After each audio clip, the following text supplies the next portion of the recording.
लोक आहेत ज्यांना खायला अन्न नाहीये, ते आज शेतकरी आत्महत्या करून राहिले आहेत. त्यांचे प्राण वाचवणे ही राजकारणाची प्रेरणा होऊ शकत नाही. या देशामध्ये अनेक तरुण युवक बेरोजगार आहेत, त्यांना रोजगार देणे ही राजकारणाची प्रेरणा होऊ शकत नाही. या देशात अनेक गावात जायला रोड नाहीये, मुलं शाळेत जाऊ शकत नाही, त्यांना रोड बनवणं ही प्रेरणा होऊ शकत नाही. आमच्या देशाला सुखी समृद्ध संपन्न करणं, भय भूक आतंक आणि भ्रष्टाचारापासून मुक्त करणं, असा हिंदुस्थान घडवणं हे आमची राजकारणाची प्रेरणा होऊ शकत नाही. माझ्या बांधवांनो बहिणींनो, भारतीय जनता पार्टीला हिंदुस्थानचं भविष्य बदलवायचं आहे. गाव गरीब मजदूर शेतकरी यांचं कल्याण करायचं आहे. मी माझ्या व्यक्तिगत जीवनात देखील माझ्या जिल्ह्यात 4 जिल्ह्यात 10,000 मुलांना रोजगार दिला. 10,000 मुलांना. आणि 150 करोड रुपयाचे मी वीज बायोमास पासून तयार करतो. इथेनॉल, बायोडिझेल, बायोमिथेनेशन हे सगळे उपक्रम चालवतो. त्यामागे उद्देश आहे की माझ्या गावाचा विकास कसा झाला. मी ज्यावेळी मंत्री होतो तेव्हा बीबीसीने माझा एक इंटरव्ह्यू घेतला मुंबई पुणे एक्सप्रेस हायवेला, आणि त्यांनी मला विचारलं तुम्ही काम का करता, कशा करता तुम्ही एवढी मेहनत करता. मी त्यावेळी त्यांना एक उत्तर दिलं होतं की हा देश आमचा आहे. या देशातल्या लोकांना चांगले रस्ते मिळाले पाहिजे, चांगले पूल बनले पाहिजे, या देशात नवीन उद्योग उभे झाले पाहिजे, या देशातल्या तरुण मुलाच्या हाताला काम मिळालं पाहिजे, या देशाचा विकास झाला पाहिजे. आमची ही मातृभूमी, आमचा हिंदुस्थान जगातली पहिल्या नंबरची आर्थिक ताकद बनली पाहिजे, हे आमचं स्वप्न. आणि ही राजकारणाची प्रेरणा. मी जपानमध्ये गेलो होतो. एका उद्योगपतीने आम्हाला जेवायला बोलावलं, आणि जेवायला बोलवल्यानंतर त्यांनी मला विचारलं की तुमच्या देशातले सॉफ्टवेअर इंजिनियर्स एवढे हुशार कसे आहेत, काय त्यांच्या शरीरामध्ये काही मॅथमॅटिक्सचे जीन्स आहेत का, एवढे हुशार कसे. मी त्यांना सांगितलं हिंदुस्थानमधले इंजिनियर्स हुशार नाहीयेत.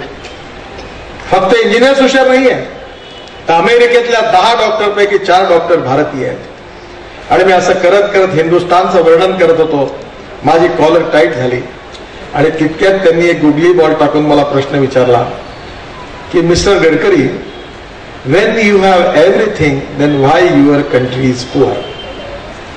तुम्ही जे वर्णन करता की तुमच्या देशात सगळं काही आहे, विद्वान आहे, खनिज संपत्ती आहे, चांगलं निसर्ग सौंदर्य आहे, पाणी आहे, जमीन आहे, सगळं काही आहे, मग तुमचा देश गरीब का आहे. मी लगेच त्यांना म्हटलं your food is very nice. तुमचं जेवण चांगलं आहे, कारण देशाच्या बाहेर मी उत्तर कसं देऊ. तरी लगेच no no no first you tell me why your country is poor. आणि मी जेव्हा उत्तर देत नाही असं पाहिल्यावर त्या जपानी उद्योगपतीने जे उत्तर दिलं ते विचार करण्यासारखं आहे. त्याने सांगितलं India is not a poor nation, it is a poor manage nation. Bharat गरीब नाही आहे, भारताचं प्रबंधन गरीब आहे.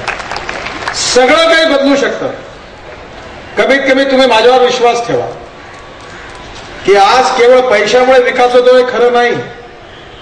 मी महाराष्ट्रात मंत्री असताना सरकारचे 5 कोटी रुपये घेतले, 4,000 कोटी रुपये आपल्यासारख्या लोकांमधून उभे केले, आणि 2.5 वर्षात 8,000 कोटी रुपयाची कामं केली, आणि सगळी कामं चांगली झाली. रिलायन्स कंपनीने मुंबई पुणे एक्सप्रेस हायवेला 3600 कोटी रुपयाचं टेंडर भरलं होतं, ते रिजेक्ट केलं, आणि सार्वजनिक बांधकाम खात्यातल्या इंजिनियर्सला बरोबर घेऊन केवळ 1650 कोटी रुपयात घेऊन तो रस्ता पूर्ण झाला. 2,000 कोटी रुपये जनतेचे वाचले. हे होऊ शकतं, पण हे जर करायचं असेल तर 5 गोष्टी आवश्यक आहे. कुठल्याही सरकारमध्ये प्रगती आणि विकास करायचा असेल तर पहिली आवश्यकता आहे की उत्तम नेतृत्व पाहिजे. दुसरी आवश्यकता आहे की नेतृत्वाला विकासाची दृष्टी पाहिजे. You can donate but you cannot donate vision. तुम्ही डोळे दान करू शकता पण विकासाची दृष्टी दान करू शकत नाही. उत्तम नेतृत्व, विकासाची दृष्टी आणि निर्णय करण्याची क्षमता पाहिजे. चौथी गोष्ट विश्वासार्हता पाहिजे, क्रेडिबिलिटी पाहिजे. आज तुमच्या मुख्यमंत्र्यांची क्रेडिबिलिटी काहीच नाही, उलट देशभरात यांनी खूप लक्ष्मी दर्शन घेऊन लुटलं गोव्याला अशी प्रतिभा आहे. क्रेडिबिलिटी पाहिजे, विश्वसनीयता पाहिजे. आणि 5वी सगळ्यात महत्वाची गोष्ट म्हणजे समाजाबद्दल, गरीब माणसाबद्दल, देशाबद्दलची कटिबद्धता पाहिजे. या 5ही गोष्टी पूर्ण करण्याची क्षमता या गोव्याच्या विधानसभेच्या निवडणुकीत जर कोणाजवळ असेल तर योग्य नेतृत्व मनोहर पर्रीकर. विकासाची दृष्टी, निर्णय करण्याची क्षमता, समाजाबद्दल देशाबद्दलची कटिबद्धता आणि भ्रष्टाचाराचा आरोप हा विरोधक देखील करू शकत नाही अशा प्रकारचा स्वच्छ व्यक्तिमत्व. या पाची कसोटीमध्ये नंबर 1 वर कोणी असतील तर मनोहर पर्रीकर. आणि मनोहर पर्रीकर यांचं जुनी राजवट आठवा. त्यांनी गोव्यामध्ये विकासाचं राजकारण केलं, गोव्याचा विकास करण्याचा प्रयत्न केला, गोव्याच्या विकासाला एक नवीन दिशा दिली. एक उच्च विद्या विभूषित IIT ग्रॅज्युएट, समाजाबद्दल देशाबद्दल असलेली तळमळ, इथल्या गरीब माणसाकरता काही करण्याची इच्छा, विश्वासार्हता, विकासाची दृष्टी आणि नेतृत्व या सगळ्या गोष्टी भारतीय जनता पार्टीजवळ आहे.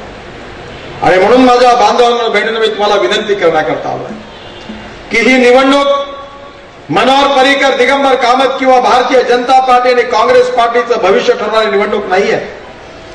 ही निवडणूक गोव्यातल्या गोरगरीब जनतेच्या भविष्याचा फैसला, निर्णय घेणारी निवडणूक आहे.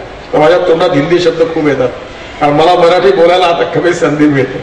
कारण 1.5 महिना मी उत्तर प्रदेशमध्ये होतो तेवढ्या मी मराठीत बोलणार, पण मराठी शब्द आठवावे लागतात. या निवडणुकीमध्ये तुमच्या भविष्याचा निर्णय होणार आहे. नाहीतर मग असं आहे की काही वेळा असं होतं की सरकार नीट नाही आलं तर 5 वर्ष पश्चातापाची पाळी येईल. मी तुमच्या सगळ्यांचे चेहरे बघतोय आणि चेहऱ्यावरून भविष्य जाणण्याची कला मला अवगत आहे. तुम्हाला येत्या 2-3 दिवसामध्ये लक्ष्मी दर्शनाचा योग आहे. खास लोकांना विदेशी, चिल्लर नेत्यांना देशी आणि गावामध्ये मटणचा रस्सा, माहोल टाईट झाला असं करू नका.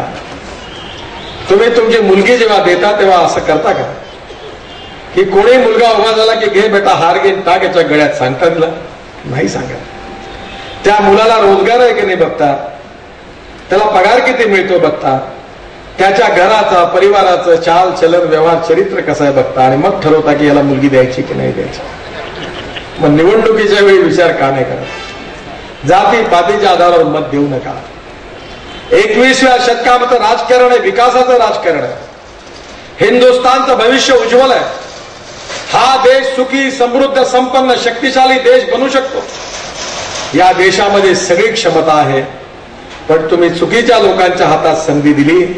ते एका शायरने चांगलं सांगितलंय, इधर गधे उधर गधे सब तरफ गधे ही गधे, अच्छे घोड़ों को नहीं है घास और गधे खारे च्यवनप्राश.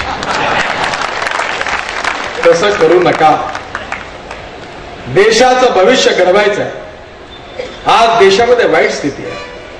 मी परवा उत्तराखंडच्या प्रचारात एका गावात गेलो होतो. दिल्लीच्या बटाला कांडमध्ये मोहनचंद्र शर्मा नावाचे पोलीस अधिकारी शहीद झाले आतंकवाद्याशी लढत असताना.